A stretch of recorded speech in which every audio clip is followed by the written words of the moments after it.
Hi everyone, in today's video I'm going to show you how you can recreate the very popular mama, mum style t-shirt, sweatshirt designs that you kind of see all over the internet or YouTube and Pinterest. I think in the UK we tend to say mum rather than mama, but you know, it doesn't matter what spelling you use. I'll probably just use mum today. The idea of this video is that in those videos they are all using an embroidery machine. So if you don't have an embroidery machine, today I'm going to show you how you can do it using vinyl and your ScanNCut cutter, and you know, no sewing machine or machine embroidery involved at all. So I'm using Canvas Workspace for computer, the downloadable version, because that's the one that allows you to use any font you've got installed on your computer. I am going to be using a specific font today, and I will link to it in the accompanying blog post. So if you're watching this video on YouTube, directly under the title of the video, you should start to see the description, and it may say more, show more, see more, something like that. If you click on that word more, the description box will open, and in there is, I think the very first link says my website and blog. If you click on that, it'll take you to the website, go to the blog, look for the thumbnail of this video, and you'll find the blog post. And in the blog post will be any links to anything that I'm using. So today it would probably just be the font. So when you're working with vinyl, you can't always layer vinyl. Some vinyls you can. For example, you can layer glitter vinyl, I believe, but I think you can't have the glitter on the bottom. I think the glitter has to be the top layer, something like that. I can't remember. But something like the popular puff vinyls that are really popular at the moment, they can't be layered at all. So I'm going to show you how to do like a knockout or a subtract effect using the word mum, and then you can recreate this in vinyl rather than having to have fabric and an embroidery machine. I've got Canvas Workspace opened with a new blank page. The first thing I'm going to do is come over to the left hand side and left click on the letter T, which is the text icon, and then I'm going to left click on the page to get my text box. Now I'm just going to type the word mum in capital letters and hit enter. The font is already chosen because this is the last font that I used, and the font is called Love Comic, and as I say, it will be linked in the accompanying blog post. It's a free font available from Creative Fabrica. I'm just going to drag the left bottom corner out to make this bigger, just so that I can see it better. Again, you would decide what size you wanted your finished item. So, you know, you could size it to be, you know, within about a quarter or a half an inch now, or you can size it later at the end. If you want to, you know, elongate the text, you know, you can do all this with any font that you're using. This particular design works better with a block font, so something that's quite chunky to get the impact. So at the moment, let's go to the edit panel over on the right hand side and scroll up, and we can see it's 9 inches wide by just under 4.5 inches high. So by the time we've added the other layer, it will get bigger, obviously. So for now, I am just going to leave it as it is, spaced as it is, and at this size, but I am going to colour it in just so you can see it better on the screen. So I'm going to come up to the top of the page to the fill colour box. That brings up my colour wheel, and I'm just going to choose a deep pink for now, and then I want the outline to be the same, so I'm just going to drag the colour swatch along. So I've now got the word mum in pink. Obviously, it doesn't matter, you know, what colour you use on screen or whether you use a colour or not. I'm just showing you in colour just for the purpose of the video. So now, with the words selected, we're on the edit panel on the right hand side. We're going to scroll down to the bottom and we're going to come to offset. And this brings up your offset window. I want my spacing at 0.24. Again, you can play with this and, you know, try it out and see whatever you think. I'm going to say outward I'm going to change it to bevel, which should give me a more angular result. But if I don't like it, I can always come back and change it to rounded. I'm going to say leave the original design, so this word mum, as it is. I don't want it deleting or anything doing with it. I want it left as it is because I'm going to use it again in a few minutes. And then if you've got a word that's got middles, so like A's or E's or O's, just make sure that this box is unchecked, and that way it will cut out the middles of the words for you as well. So now I'm going to say OK. That I like the look of that. If I didn't, I could go back and, make the offset bigger or smaller or change the angle to rounded. But for me, for now, that's fine. So that is the layer, if you like, that's selected, because you can see it's just put a box around it, and up here it's in black and white, which basically means the outline is black and the fill is no fill at the moment. So I'm just going to drag the black swatch into the fill, and now you'll see it's changed it to black. Now for the next process to work, this black layer has to be on the bottom. So there are two ways of doing it. With it being selected, you can right click, come to the bottom and go arrange center back, or with it selected, you can come over to the layers panel and you can drag it down under the pink layer. So now the black layer's gone to the back and the pink layer is on top. And if I click in the middle here, no matter whether I click on pink or black, it will choose the top layer, which is the pink. So I'm going to choose the pink layer, right click and hit duplicate, and just bring a duplicate down here out of the way. I'm not resizing it, not doing anything else with it other than just duplicating it. So now I want to come back to these two layers.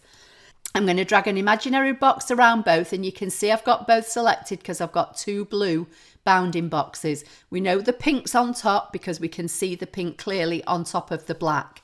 I'm going to come back to the edit tab, come down to the bottom, and this time under process overlap I'm going to use subtract, and that's why the pink layer had to be on top of the black, because we're punching the pink layer out of the black. So now you'll see if I move this around the desk, these letters are now hollow. You can see if you look at the M here, you can see blue through it.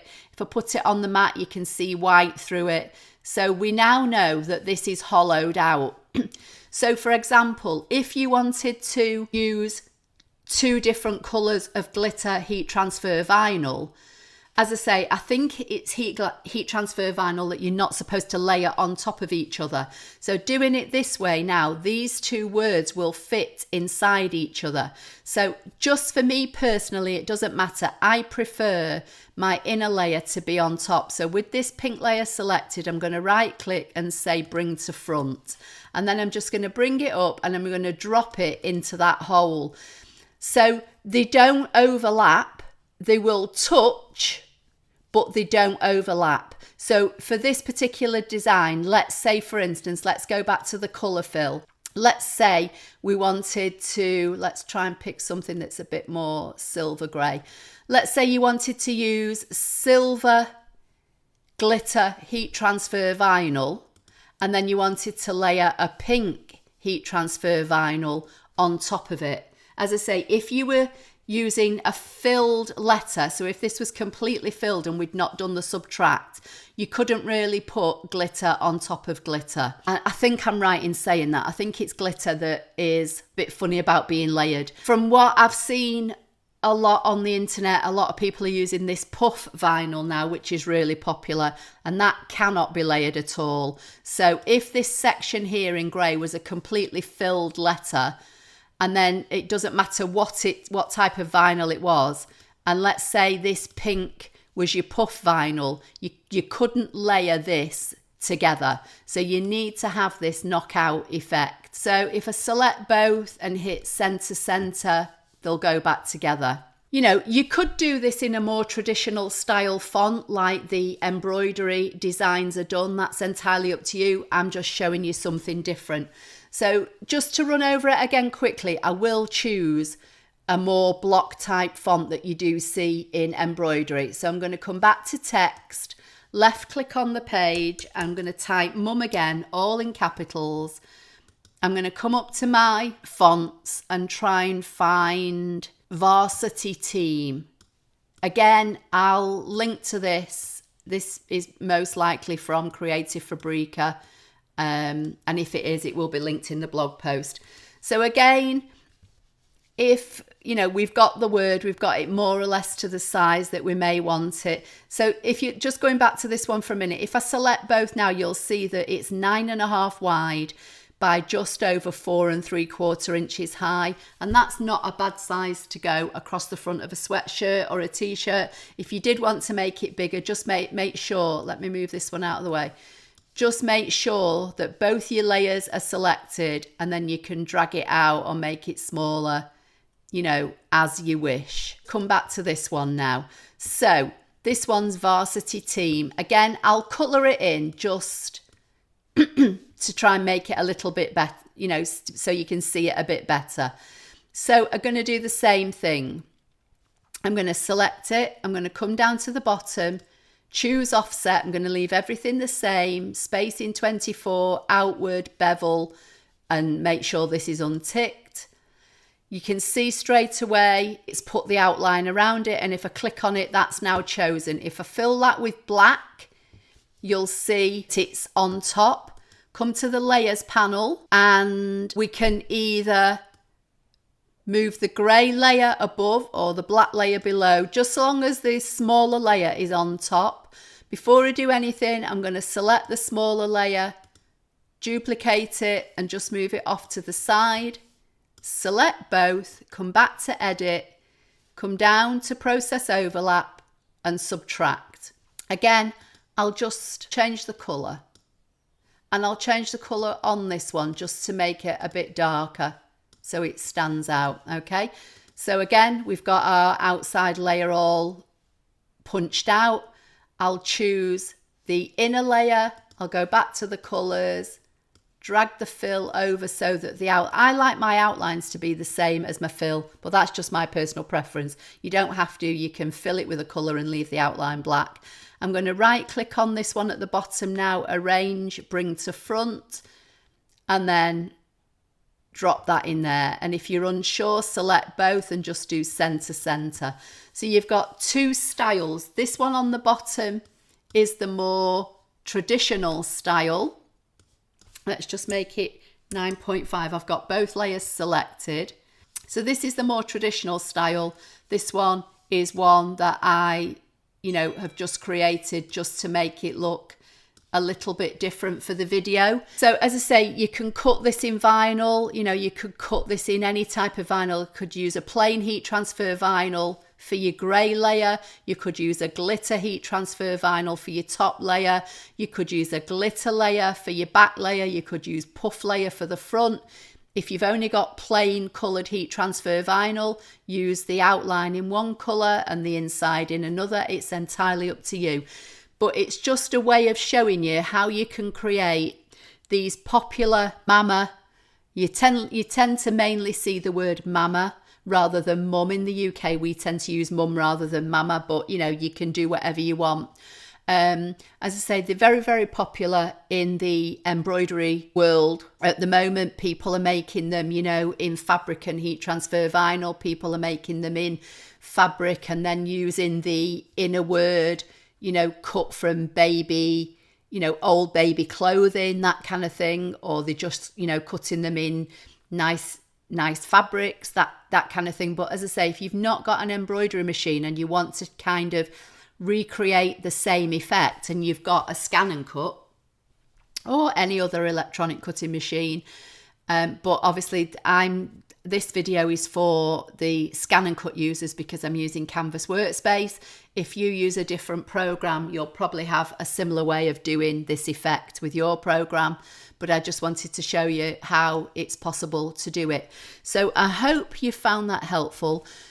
Please give the video a thumbs up if you did. Please share if you possibly can at all. I'm trying to get my YouTube channel to grow, to get towards 50,000 subscribers. And please don't forget to subscribe yourself. It doesn't cost you anything. It's completely free. People do think that you've got to pay to subscribe. You definitely haven't. Just hit the subscribe button. There's a bell notification icon next to the word subscribe. If you click that bell and choose all, it will just notify you when I upload a video or if I go live. So it's just a way of being kept, informed when I post a video or if I go live. So that's it for today. I hope you found it helpful. As I say, the links to the fonts that I've used will be in the accompanying blog post, and my website and blog link is always in the description of the YouTube video. Anyway, that's it for now. I'll see you again soon. Take care. Bye for now.